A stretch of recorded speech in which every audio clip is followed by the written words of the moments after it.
চেন্নাইতে আসা বেশ কয়েকদিন হয়ে গেল। এবারে বাড়ি ফেরার পালা। তাই চেন্নাই এয়ারপোর্টে এসে হাজির হয়ে গেলাম। আমাদের এখান থেকে দুপুর ৩টের সময় ফ্লাইট আছে। আর আমাদের চেকিং-টেকিং সবকিছু কমপ্লিট হয়ে গেছে। এখন আমরা বসে এয়ারপোর্টে ওয়েট করছি। আর এই জায়গাটা দেখো, জুম করে দেখাচ্ছি। মনে পড়ছে না? চেন্নাই এক্সপ্রেস সিনেমার কথা, সেই শাহরুখ খান। তো যাই হোক, কিছু করার নেই। সমস্ত স্মৃতি ফেলে রেখে এখন আমাদের যেতেই হবে। কারণ যেখানে আমরা বসবাস করি সেখানে তো থাকতে হবে, তাই না? তো যাই হোক, আমার পুচকু সোনাটা এখানে ভীষণ দুষ্টুমি করছিল। দেখো, এই বয়স্ক মহিলাটাকে একটা ঠাস করে বসিয়ে দিয়েছে। আর তাও ওকে আদর করছিল, চশমাটা ফেলে দিয়েছে। তো যাই হোক, ওনাকে আমি সরি বলে দিয়েছিলাম। আর তারপরে তোমাদেরকে একটু দেখাচ্ছিলাম এয়ারপোর্টটা। কারণ আর কবে আসা হবে জানি না। ভাগ্যে থাকলে অবশ্যই হবে। তো যাই হোক, আমার তো ভীষণ ভালো লাগছিল দেখতে জায়গাটা। আর একটার পর একটা প্লেন উড়ে যাচ্ছে। আমি ভাবছি আমাদেরটা কখন আসবে, কখন আমাদেরকে উড়ে নিয়ে যাবে।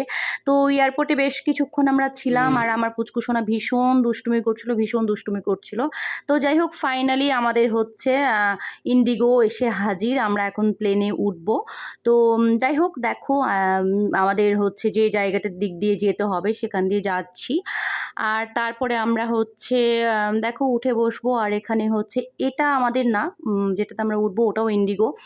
তো তারপরে দেখো আমরা বসে পড়লাম প্লেনে। আর তারপরে আমি ভিডিও পাপা করছিলাম। আর আমার পুচকু টাটা। সোনা কিন্তু জানালার পাশেই বসেছিল আজকে, আর খুব মজা করেছে। আর দেখতে পাচ্ছ ও কতটা খুশি, জানলা দিয়ে দেখছে একটা একটা করে প্লেন উড়ে টাটা যাচ্ছে। আমাদেরটা কখন যাবে ও দেখছে। টাটা আর যেদিন আমরা প্লেনে যখন যাই মুম্বাইয়ে, টাটা। তো সরি চেন্নাইয়ে, তো ও হচ্ছে একটু মানে একটু শরীর খারাপ ছিল, ঠান্ডা লেগে গেছিলো, তাই ঘুমিয়ে ঘুমিয়ে গেছিলো। তো যাই হোক, আমাদের প্লেনটা একটু মানে লেট করে দিয়েছিল ছাড়তে, কিছু একটা হয়ে গেছিলো। তো ফাইনালি হচ্ছে উঠতে শুরু করেছে। এবার আমরা আকাশে উড়ে যাব। আর এই ওঠার সময় দৃশ্যটা এত ভালো লাগছিল, সে কারণে আমি তোমাদের সাথে ভিডিওটা শেয়ার করলাম। তো যাই হোক, দেখো মনে হচ্ছে কত নিচুতে আছে না। আর আমরা যখন নিচে থাকি তখন ভাবি বিল্ডিংগুলো কত বড় বড়, কত উঁচু।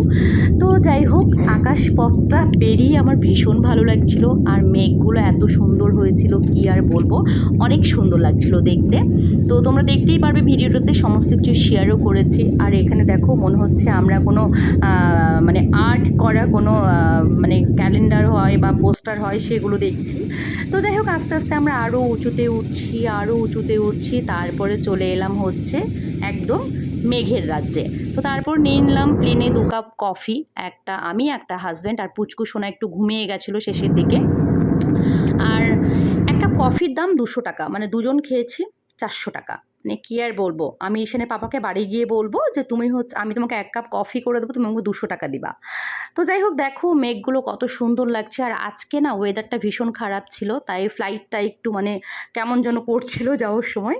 আর আসার সময়টা কিন্তু বুঝতে পারিনি তেমন, যাওয়ার সময়টা একটু নড়াচড়া করছিল।